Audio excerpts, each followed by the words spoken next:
way back a year ago.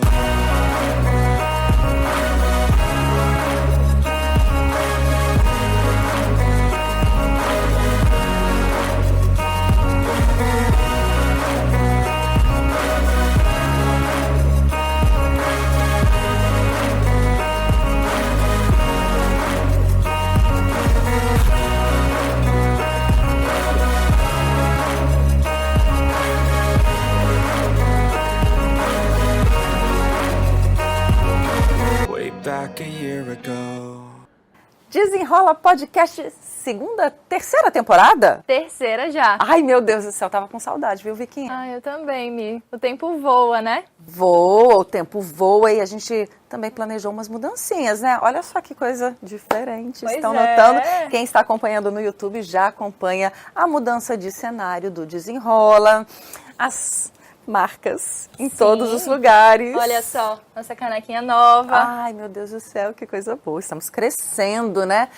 Já não era sem tempo, né, Viquinha? É verdade, Mi. E nosso tema hoje tem tudo a ver com isso, não é? Até porque começo de ano, começo de temporada, retomada do podcast. A gente tem que falar sobre tempo, sobre como a gente pode se organizar melhor diante de tantas demandas, porque é preciso priorizar algumas coisas para fazer com que tudo caiba em 24 horas. É verdade, uma semana às vezes parece pouco e a gente tem que priorizar a gente em primeiro lugar, né? Por isso que a gente trouxe Juliana Lins, uma mestra do tempo, que agora está aprendendo mais do que nunca a equilibrar tudo com a chegada da Luísa. Exato. Desenrola isso pra gente. Primeiro, eu quero agradecer o convite. Estou extremamente honrada em participar aqui desse podcast, de desenrolar aqui com vocês. Quando a gente fala em apresentação e se desenrolar, geralmente a gente costuma falar o que a gente faz. Mas eu quero começar dizendo como eu me identifico. Então, eu sou Juliana, tenho 32 anos. Sou uma mãe recém-nascida, tenho uma pequenininha, né, Luísa, de 3 meses. Sou uma típica geminiana que gosta de estar em constante movimento, gosto de arte, comunicação. E eu sempre me interessei por pautas relacionadas a desenvolvimento pessoal, a qualidade de vida, bem-estar. Sobretudo pela minha experiência pessoal, a gente vai falar um pouquinho aqui hoje. E, para além disso, eu sou formada em Direito e pós-graduada também, então eu já atuei aí mais ou menos uns 7 anos na área jurídica, mas desde 2020 eu decidi enveredar por esse lado da organização da rotina, da organização de gestão de tempo, que a gente vai falar também, que é melhor a gente falar em gestão de escolhas, e eu comecei realmente a enveredar para esse lado. Foi aí que eu comecei a pensar numa marca e hoje eu tenho uma marca Tempo de Ju. Eu estou empreendendo na marca Tempo de Ju, que é uma marca que nasceu com o intuito de disseminar a ideia de que é possível desacelerar no caos, nessa dinâmica contemporânea que a gente vive, que é possível organizar a rotina de uma maneira mais humanizada, mais leve, de produzir sem precisar perder a saúde mental para isso. Então, hoje, minha dedicação, além da maternidade, é também com esse filho, né, o Tempo de Ju. Então, muito obrigada e um prazer conhecê-las pessoalmente. E olha só, não dá pra gente começar essa conversa sem mostrar isso aqui, né? Há tempo no seu tempo. Gente, que manual fantástico esse aqui. Eu ainda tô assim, encantada com o capricho que você coloca nesse trabalho, nesse projeto. Eu acho que não é simplesmente um manual, é um projeto de vida mesmo, né? Conta um pouquinho pra gente como é que surgiu Há Tempo no Seu Tempo, esse projeto do manual. Tá, o Há Tempo no Seu Tempo, ele tem muito da minha experiência pessoal. Então, como eu disse, né, eu me formei em Direito e eu tinha muito aquela ideia de que eu iria seguir pela linha do concurso público, de que eu precisava estudar para passar num concurso, mas eu nunca refletia sobre, peraí, o que eu realmente quero, né? Como é que eu posso produzir de uma melhor forma, enfim. E aí eu adoeci, eu tive crise de ansiedade, síndrome do pânico e a partir disso comecei a fazer tratamentos para isso. E foi quando eu comecei a me aprofundar nessas questões relacionadas a desenvolvimento pessoal. E aí vi que eu precisava limitar o meu tempo, eu precisava me organizar melhor seja no meu espaço, que interfere diretamente também na minha produtividade. E também comecei a ver que eu gostava de outras coisas, para além ali do direito. Foi quando, em 2020, veio a pandemia, né? Parece que a pandemia, todo mundo começou a ter esse insight de iniciar novos ares. Foi quando, em 2020, depois de acabar de casar, eu comecei realmente a produzir conteúdo digital falando sobre organização. E eu fui seguindo por esse caminho, fui me aprofundando e tudo. E aí eu fui escrevendo uma metodologia de um planner. Porque toda vida que eu via planner, ouvia alguém falar sobre produtividade, aquilo me causava ansiedade, porque sempre era uma dinâmica da produtividade do mais. Faça mais em menos tempo, ou então você precisa estar ali produzindo o tempo todo, ou então algo realmente que gerava em mim uma sensação de aceleração e não uma sensação de calma, de tranquilidade. E eu sou uma pessoa acelerada por natureza, então eu preciso realmente de estratégias e ferramentas para isso. E foi aí que eu comecei a escrever isso em casa mesmo e deixei ali guardadinho. Isso em 2021, né? 2020 eu comecei a produzir esse conteúdo, 2021 eu comecei a realmente estudar sobre essa temática. E aí, quando foi no final de 2021, eu dei uma aula sobre planejamento anual. Eu sempre gostei dessas temáticas quando era na faculdade, na escola. Minhas amigas me pediam, Ju, organiza aqui minha planilha de estudo. Ou então eu dava meu caderno para as meninas organizarem. E aí, quando foi em 2021, eu dei essa aula de planejamento e uma amiga minha disse, Ju, esse material é muito bom. O que é que você acha da gente desenvolver algo em relação a isso? O que é que você acha de um planner? Eu fiz, poxa, eu tenho já isso guardado aqui, porque eu queria fazer para mim. E aí, eu queria fazer um planner físico e não digital, porque a gente está nessa dinâmica digital. Só que a dinâmica digital, ela é acelerada. E eu queria retornar ao físico, justamente para dar essa sensação de que preciso respirar, preciso prestar atenção. No momento que eu estou me organizando, eu estou ali prestando atenção nisso. Então, minha ideia era realmente desenvolver algo físico. E aí, isso foi em dezembro de 2021, em janeiro, o plano estava pronto.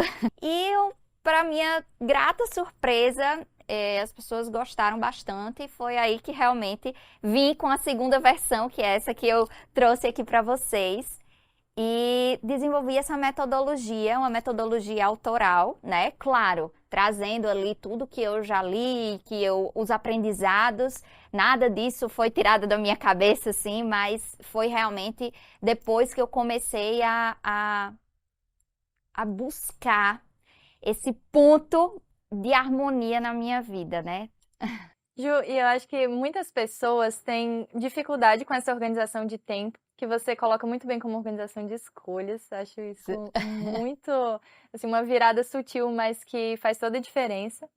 E lidam muito também com a procrastinação. Então, queria que você falasse um pouco pra gente como é que a gente lida com isso, por que a gente procrastina? Eu comecei a entender que a procrastinação não significa preguiça quando eu precisei vivenciar esses momentos, né, de ansiedade, de síndrome do pânico, quando eu paralisei. Porque eu sempre fui uma pessoa muito ativa, proativa e sempre gostei de estar em ação. E quando eu paralisei, ações mínimas eu não conseguia executar. E aquilo eu me culpava, poxa, eu estou procrastinando, então assim, eu não sou produtiva, eu não consigo executar meu Deus, e aquilo ia gerando um ciclo de culpa enorme. E aí foi quando, assim, principalmente com a ajuda, né, de terapia, com a ajuda de olhar um olhar mais cuidadoso, mais gentil comigo, que eu comecei a perceber. A procrastinação, muitas vezes, é um sinal do nosso corpo. Ele está dizendo assim, ei, peraí, essa atividade que você não está conseguindo fazer, tem algo por trás disso. Será que essa atividade é muito difícil? É por isso que realmente eu não estou conseguindo agir? Será que essa atividade é uma atividade que, na verdade, eu nem quero? E aí eu realmente estou querendo para agradar uma outra pessoa? Será que, enfim, é alguma exaustão? E aí, quando a gente coloca realmente a procrastinação na caixa da preguiça, a gente desconsidera todas essas outras questões. Então, eu acho que o primeiro ponto é entender e se perguntar o que é que está por trás disso. Por exemplo, digamos que eu vou preciso elaborar um artigo, um exemplo, né?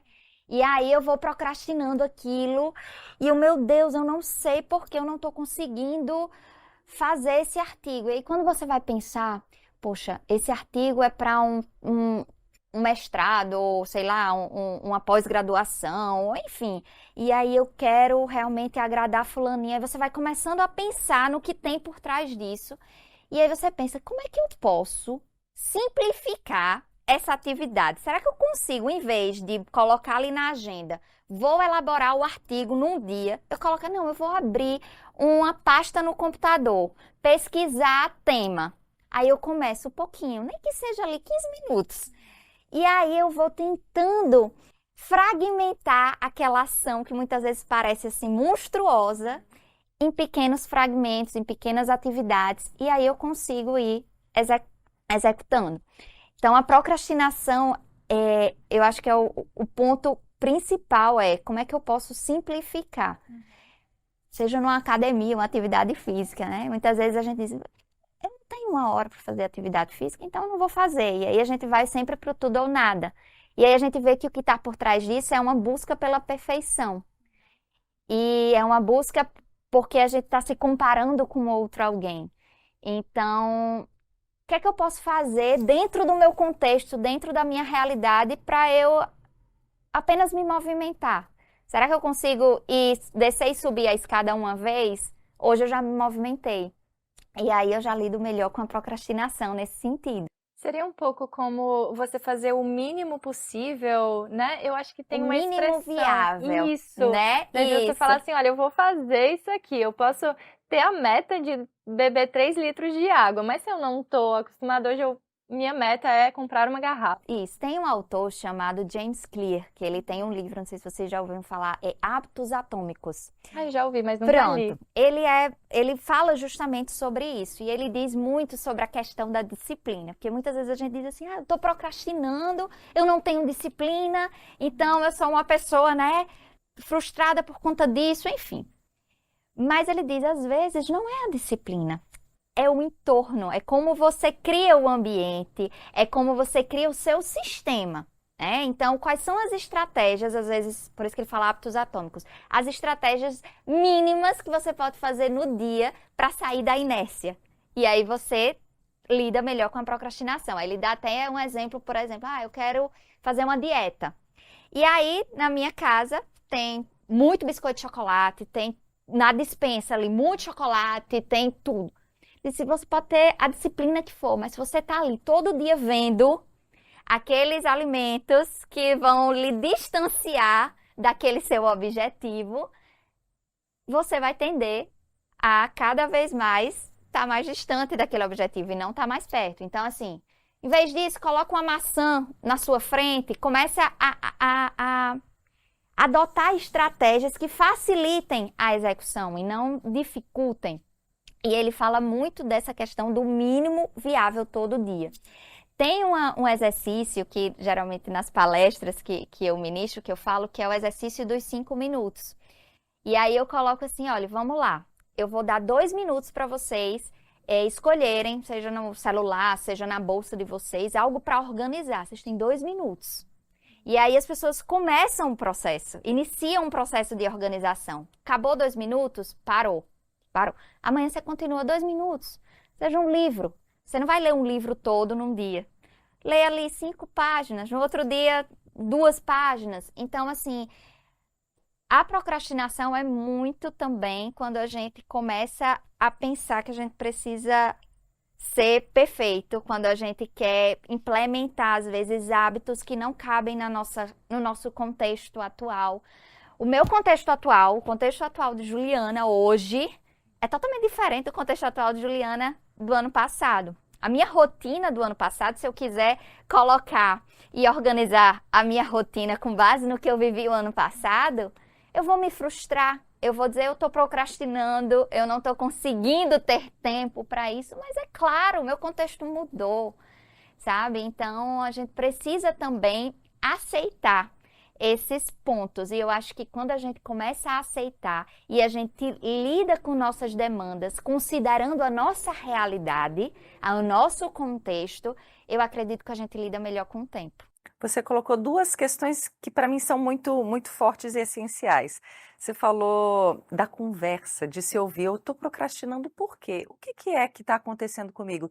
E eu percebo o quanto me falta de conversas comigo mesmo. Então, acho que isso é uma dica muito, muito importante. E a outra metodologia, né, que você faz o passo a passo, de fragmentar um grande projeto em pequenos projetos para que ele se concretize. Aí a minha questão, Ju, vai um pouquinho para o que daí para frente é possível que a gente evolua, né? Que a gente possa construir juntos. Quando você está num desafio, né, pessoal ou profissional muito grande, como acho que cada um de nós vivencia, né? E quer muito, tem um desejo muito grande de colocar esse projeto, viabilizar esse projeto. O que seria o mais indicado? Estabelecer um tempo, um prazo para ele ser executado, estabelecer um cronograma, estabelecer regras ou parceiros para que cheguem juntos e viabilizar? Como é que na sua experiência você trata esses grandes projetos, grandes sonhos, sejam de viagem, seja de projeto profissional mesmo? É um grande combo. Tudo isso que você falou, Michele, eu acredito ser essencial, né? Principalmente porque estou também nesse trilhar de empreender, que é um desafio. Mas eu acredito que grandes projetos, eles precisam de pequenos passos, porque senão a gente se perde.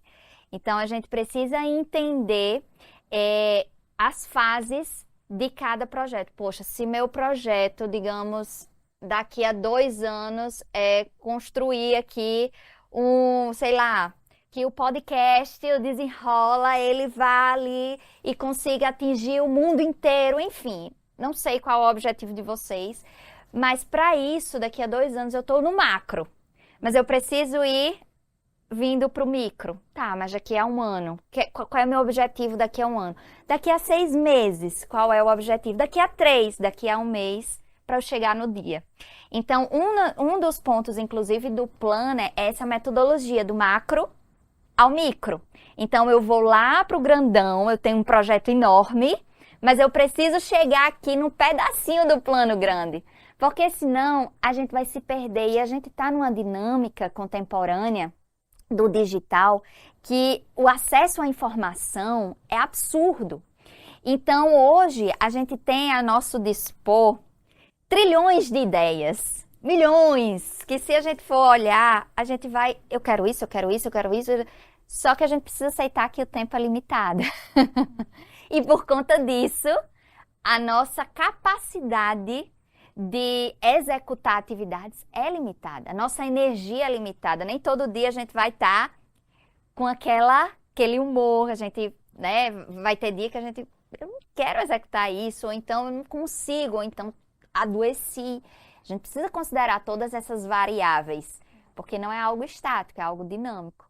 Então, eu acredito que o primeiro ponto eu estabeleço primeiro o objetivo final, ou seja, o macro, e aí, um exemplo, né, do plano. Eu tenho aqui um planejamento anual, o que é que eu quero até o final do ano. Ele tem também o mapinha do ano? Tem. Então, ele vai, Calendário? pronto, até o final do ano. A gente utiliza uma metodologia que se chama metodologia SMART, né, que é justamente você primeiro define de forma macro o que é que eu quero até o final do ano e depois eu vou especificando.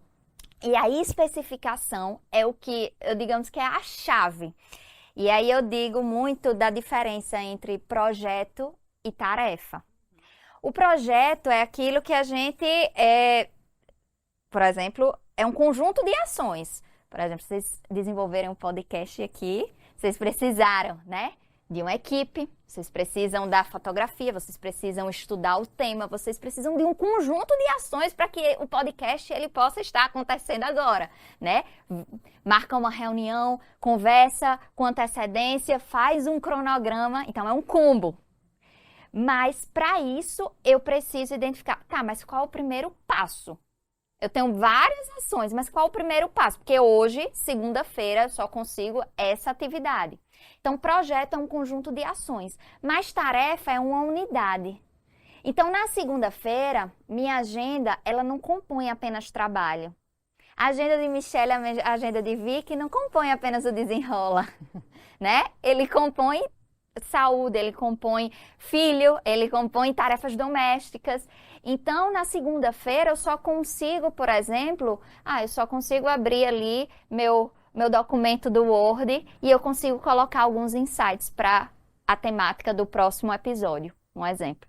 Não, mas terça-feira eu consigo e assim vai. Então, algo que eu gosto muito de fazer, principalmente no meu projeto, né, do Tempo de Ju, eu coloco, pronto.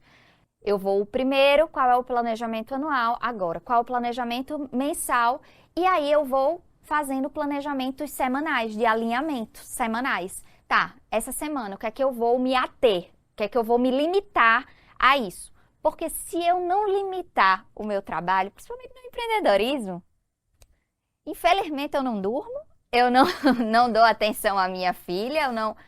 Então, a gente precisa realmente estar limitando blocos de tempo para cada item. E aí vem também a questão da harmonia entre o profissional e o pessoal. Pois é o 100% de cada dia também, né? Você tocou nesse ponto que eu acho que faz muito sentido, da gente também entender o momento que a gente tá e saber o que a gente dá conta a cada momento. E eu acho que, nesse sentido, o corpo até ensina muito. Eu costumo ver muito através do corpo e, vamos supor, se eu coloco um prato de comida na minha frente, eu vou ter que fragmentar, igual você falou. Não tem como eu colocar meu rosto ali dentro do prato não, eu vou garfada a garfada e depois eu ainda vou ter o tempo de digerir. Então, Ju, às vezes a gente tem a sensação de que é a vida que está nos exigindo demais, né? E por vezes até a gente pensa, não, vou botar aqui um pouquinho o pé no freio. Mas como não confundir a aceitação com a acomodação? Será que é a vida que exige demais da gente ou é a gente que cria uma expectativa às vezes irreal em relação a determinados pontos? Ou então em relação à comparação com outras vidas que não a nossa? Muitas vezes quando a gente se coloca numa posição assim, se não tivesse ninguém no mundo, muitas vezes a nossa vida às vezes até seria mais simples, mas quando a gente é colocado diante de uma imersão de opções, às vezes a gente fica com essa sensação, né, de que a gente está correndo e parece que nada dá tempo. E com relação à aceitação e acomodação, isso foi uma coisa que eu aprendi com minha terapeuta, né, que a aceitação, ela diz respeito a eu aceito o meu contexto, eu aceito a minha realidade do jeito que ela se revela, porque vão existir adversidades, vão existir dificuldades diante da vida, mas eu olho para essa minha realidade e vejo diante do meu contexto atual, que é diferente de todas as outras pessoas, como é que eu lido melhor com isso? Como é que eu ajo em relação a isso? Então, na aceitação, não é simplesmente, por exemplo, pegando um planejamento. Eu pegar o planejamento e dizer, pronto, a vida me deu uma rasteira e esse planejamento não deu. Eu não consigo executar esse planejamento. Então, o planejamento não serve para nada. Isso não é aceitação. Aceitação é, poxa, a vida se desdobrou dessa forma.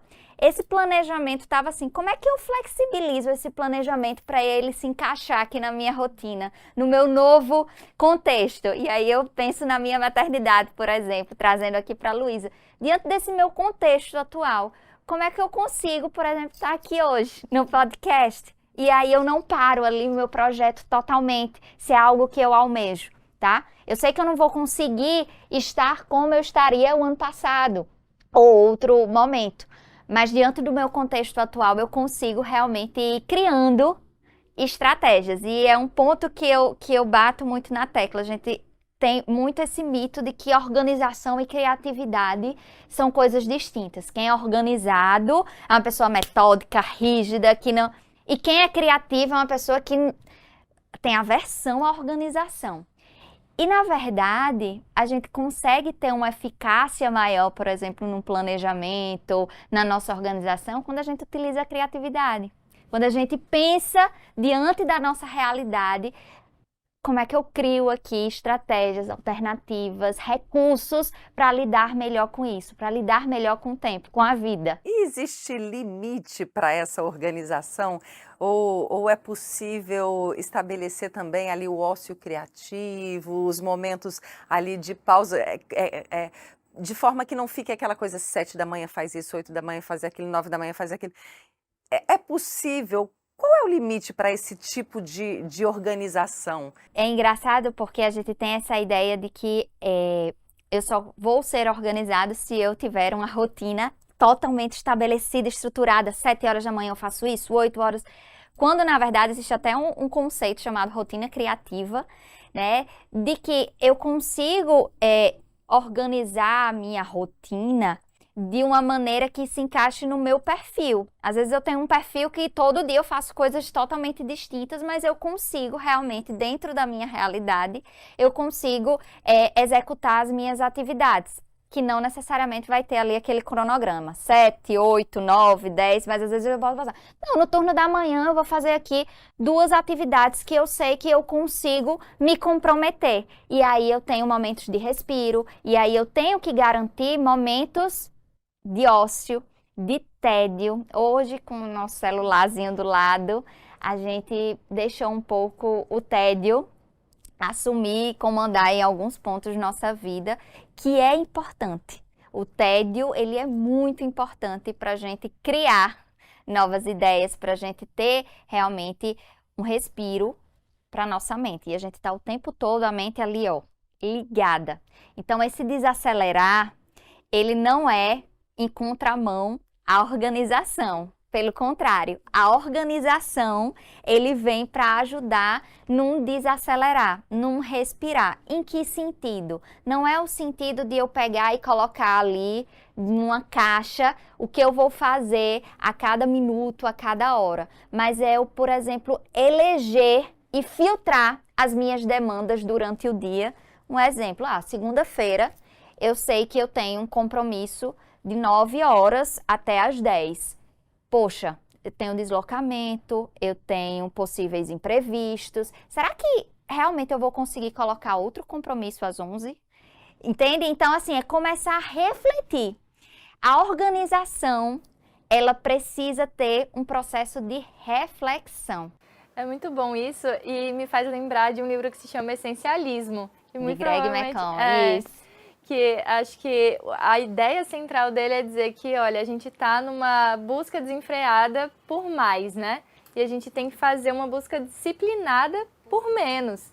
Então, a gente colocar o que realmente é essencial, porque nós somos seres de tempo, né? Como você traz muito bem isso. Então, a gente se desenvolve no tempo. Você ter uma bebê hoje, acho que só faz a gente lembrar tanto da sua maternidade, quanto do fato de que nós já fomos bebês. E nem parece, né? E um dia a gente não vai estar mais aqui. A gente perde isso, às vezes, de vista também, quando tá nessa espiral, né? Demais. É a cultura que a gente está inserido. É uma cultura do mais. E a gente está inserido também nessa lógica da máquina, que é tudo muito rápido, muito imediato e tudo que muda o tempo todo. E a gente precisa ser filtro.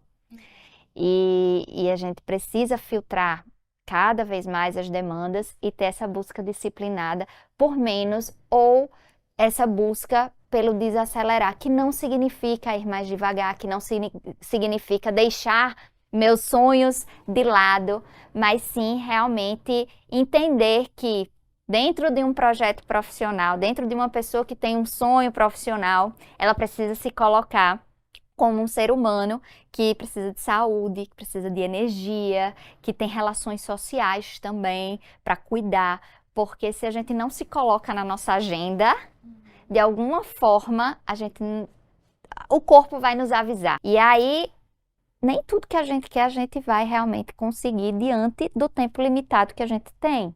E, sobretudo, puxar para a gente a responsabilidade, né? Com certeza. Isso que você está falando é muito importante na medida em que se colocar na agenda. Eu traduzo isso como entender que, embora eu esteja numa sociedade capitalista, embora eu esteja numa cultura de velocidade, eu tenho no mundo também outras culturas e outras formas de viver que prezam algo diferente. Então, o que faz sentido para mim?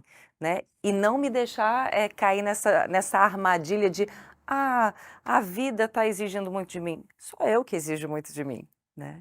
Então, eu acho que dar 2 passos para trás é importante para a gente pegar e na hora até que for se planejar ou planejar alguma coisa para a sua vida, para o mês, para o ano, para os projetos, seja algo consistente, coerente e, sobretudo, que não transgrida tudo que a gente é, né? Exatamente. Por isso que eu costumo falar muito em gestão de escolhas e não em gestão de tempo. Que a gente valoriza melhor o tempo quando a gente está no momento presente. E aí, Luísa, ela me traz para o momento presente. Ela me traz porque eu tenho que deixar o celular lá longe, porque eu preciso estar aqui inteiramente voltada para ela, para trocar, para dar amor, para dar banho, para botar para dormir. Então, Luísa veio com essa missão também. Que linda! Se a gente tivesse a sensação de...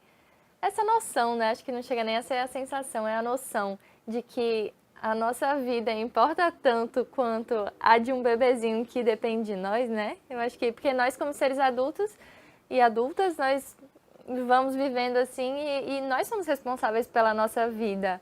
Então, por que que eu me negligencio? Por que que eu tô no presente e pensando em 50 coisas no futuro, se para minha sobrevivência eu também demando que eu esteja aqui, né? Um bebê, acho que evidencia isso porque ela é mais frágil, né? Se você se descuidar, é realmente uma consequência muito física que pode acontecer. Mas da gente também, mentalmente, quando a gente se ausenta de nós, o dano é muito Exatamente. sensível, E a gente né? precisa entender que a prioridade são nossas necessidades básicas. E quando a gente está nessa lógica do mais, de estar ali, né, nessa lógica do piloto automático, muitas vezes a gente vai negligenciando as necessidades básicas. Não né? come direito, não dorme direito. Exato. Que são necessidades para que a gente tenha energia. Como é que a gente contribui com o outro, com o mundo, sem que a gente tenha energia para isso? E aí